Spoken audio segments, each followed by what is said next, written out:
Hi friends, my name's Tammy and this is my booktube channel, Believe in Yourself. And today I have for you my wrap up for July. And I'm going to go through some of the stats with you and then tell you about some of the books I want to highlight that I read. So let me get my little book out here. Get to the right page. I read in July 27 books. And there's a reason why I read 27 books. I'll get to that in a few minutes. But I read 27 books for a total of 6,366 pages, and that averages out to be 205 pages a day. Now, let me tell you how I got 27 books read. I did read 11 middle grade books this month, and I also read one young adult book. So that got my numbers up a little bit. I don't usually read that many middle grade books, but I had a really good time this month reading a lot of fun books. Out of all of those books, oh, and then I'm sorry, I also read 15 adult books. So 11 middle grade, one young adult, and 15 adult books. Out of those 27 books, 26 of them were fiction and only one was nonfiction. That probably helped me get a little bit of extra reading into because I can read fiction so much quicker than nonfiction. And out of those 27, I had two cozy mysteries, five suspense or thrillers or just regular mysteries, that sort of book, seven historical, six contemporary, one romance, and six that I guess I would consider sci-fi or fantasy. And out of the 27, 25 were first time reads for me, and two of the books were rereads for me. My longest book was 602 pages, and it was The Golden Cup, and I'm going to talk about that in a few minutes. And then my shortest book was in Aunt Lucy's Kitchen, and that had 56 pages. So now let's talk about some of the books here. This was my shortest book, In Aunt Lucy's Kitchen by Cynthia Rylant.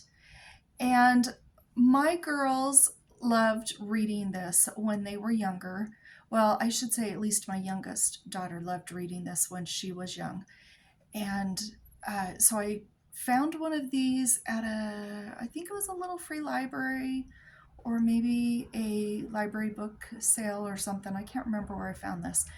And I picked it up, and I read to my granddaughters at night, but we usually do a read aloud that's somewhere around 100 to 200 pages.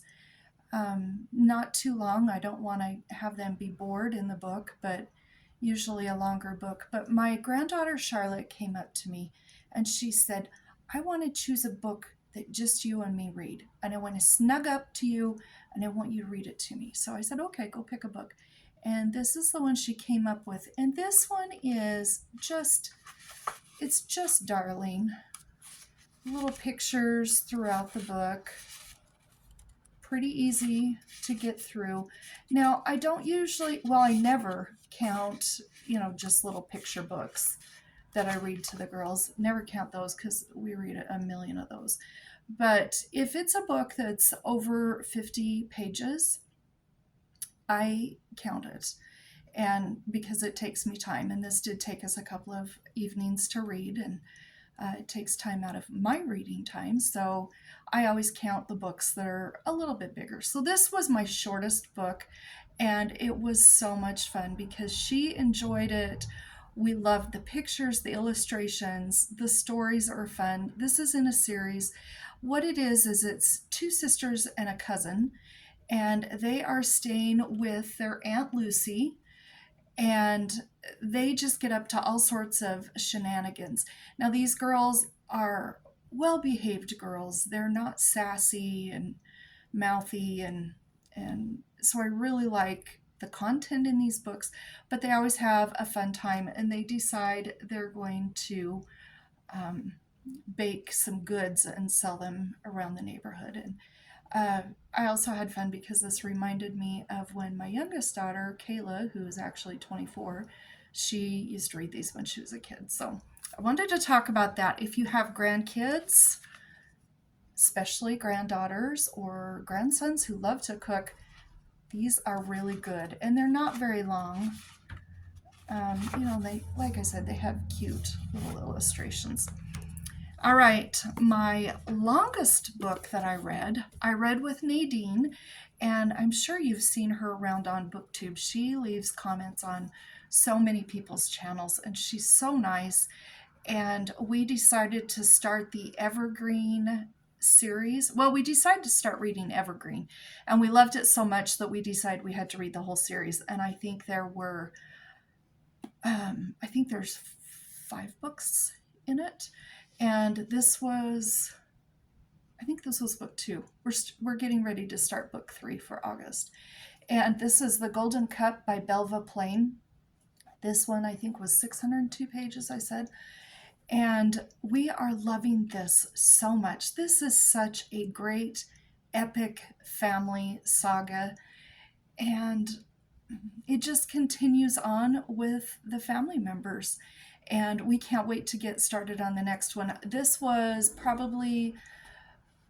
and one other book were tied for my favorite books this month. And it's a big book. You can see I marked it all. I want to show Cajun. She asked me about marking things. And I don't use the little tabs that stick out. I use, let's see, let me grab them. I'll show you what I use. I use these book darts, and let me show you what they look like. Whoops. They're just really small, extremely thin, and you slip them in over the page. They go over the page really well, and you can point it exactly to the sentence or the paragraph that you like, and you can't tell that it's been marked up. But these books here that we've been reading have so many book darts in them. So I love that one, and that was one of my buddy reads. My other buddy read that I did was Frankenstein by Mary Shelley. And I read this with Anne, and I will link her channel down below. She's wonderful. And she and I had a fun time buddy reading this. Look at these end papers. I just want to show you. Aren't those cool? And there's gold pages. And you can see I've got a couple of book darts, but not many. But let me show you at the beginnings of the chapters. There's that. Or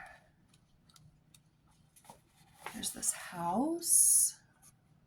Anyway, fun. And then this is the back.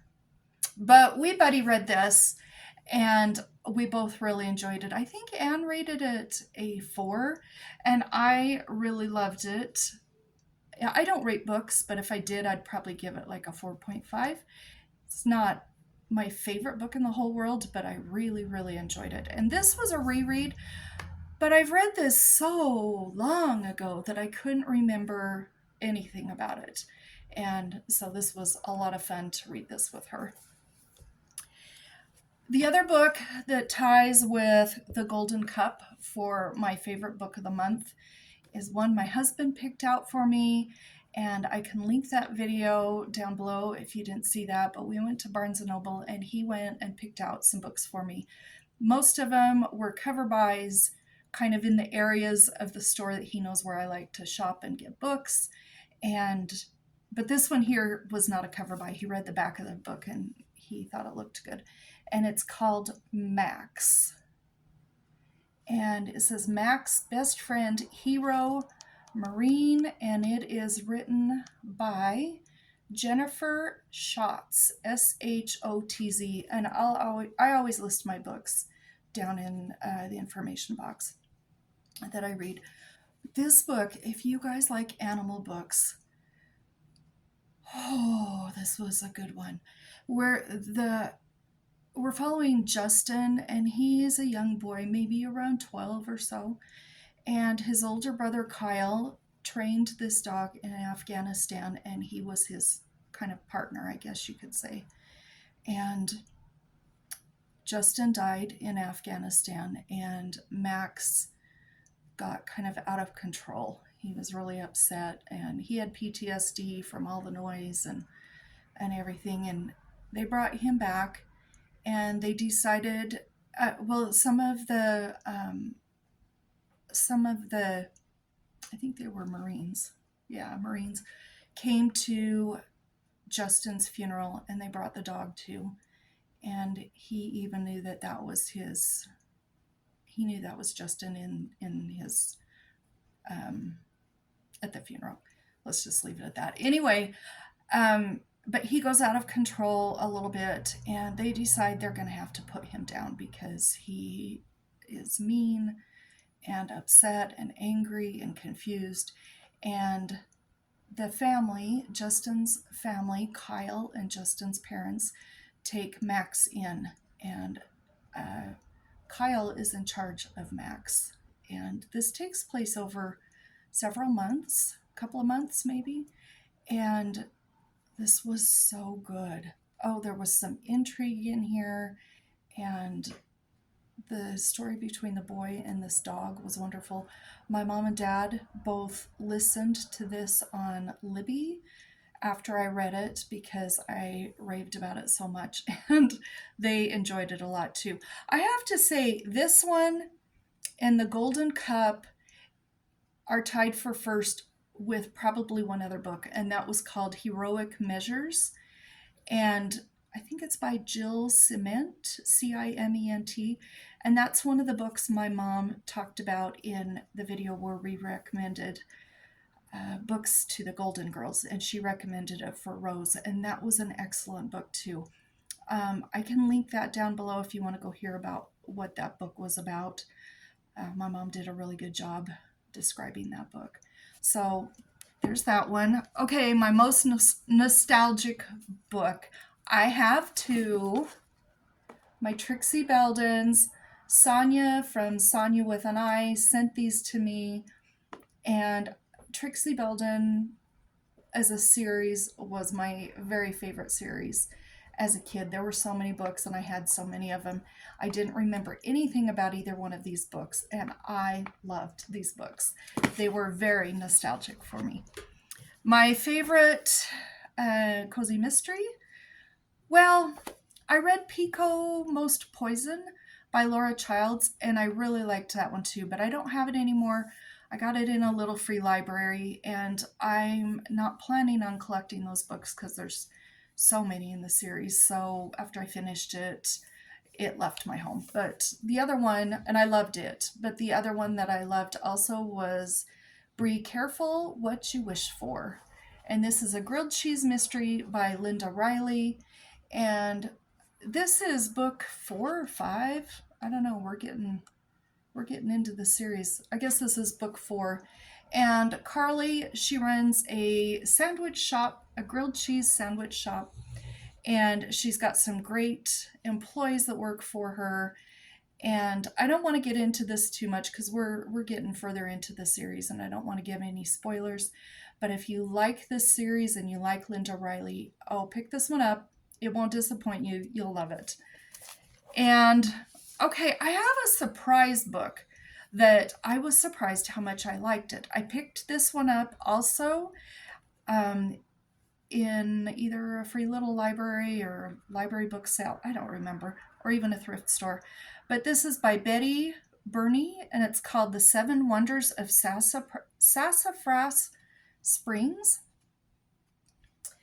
And I didn't know I would like this so much. This is, we're following a boy named Eben, and he's talking about the 7 wonders of the world and how great they are and how he wishes he could go to see all those, and they don't have a lot of money. In fact, they're quite poor, and he's pretty sure he's never going to see any of the 7 wonders of the world.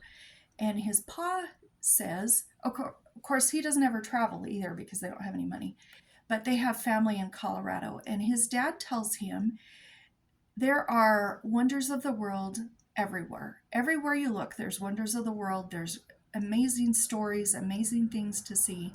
And he says, I'll tell you what, I think he gives them a week, maybe 10 days. And he says, if you can come up with 7 wonders of Sassafras Springs, and you can come back and tell me about them and tell me why they are so wonderful, I'm going to pay for a train ticket for you to go to Colorado to see some family. And he is so excited, but he's pretty sure there's nothing exciting going in his little town. And he goes out every day looking for wonders of the world, and he's got a friend that comes with him. He's got his dog, he's got a girl that he just doesn't like, and the two of them fight and bicker whenever they see each other, and he's always trying to avoid her, and she does end up having something important to tell him, and he does gather up 7 amazing things, amazing stories that he can tell his pa about in Sassafras Springs. And I would say this would be a really, really good read aloud for kids who are maybe just somewhere in grade school. I think that this would be a fun book to read aloud. I hope to read this to my granddaughters in a couple of years because I think that they would really like this. And then another one that I have to show you that I loved, and I was so excited. Read it the first time, hated it. Read it the second time, loved it. Didn't know where I would fall this time. It's been about 10 years. And this is Jane Austen's Pride and Prejudice. I want to show you this cool book. It's a hardcover. Let me put it up closer. It is a hardcover. And it says Martha Stewart down here, the classic novel with recipes for modern tea time treats by Martha Stewart. And there are little quotes and little pictures or little drawings, illustrations, I guess, all throughout the book. But there's also recipes sprinkled out throughout the book. Here's old-fashioned berry layer cake. And yeah, there's recipes all the way through here. Let me find another one. I just think the pages are decorated up so cute too. Let me find another recipe. Here's one for rosemary pound cakes. Anyway, there's a lot of recipes in here. So I was really impressed with this book, and I enjoyed reading it from this.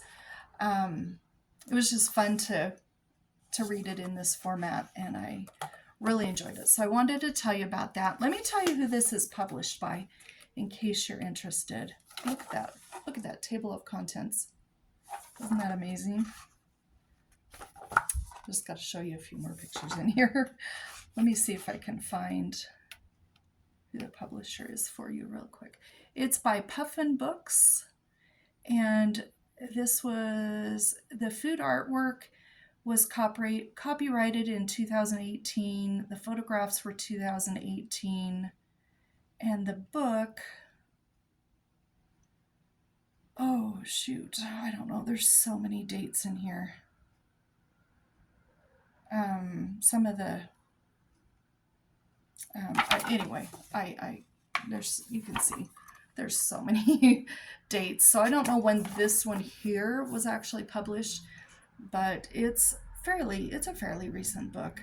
It's not brand new, but it's fairly recent. So those are the highlights from my reading month. I had a really good reading month. I think I only DNF'd maybe 1 book. And anyway, that's all I have to say about this. I hope you all had a great reading month. If you'd like to, go ahead and let me know what your favorite book was down in the comments below, because I'd love to check those out. And we will talk to you in the next video. Bye-bye.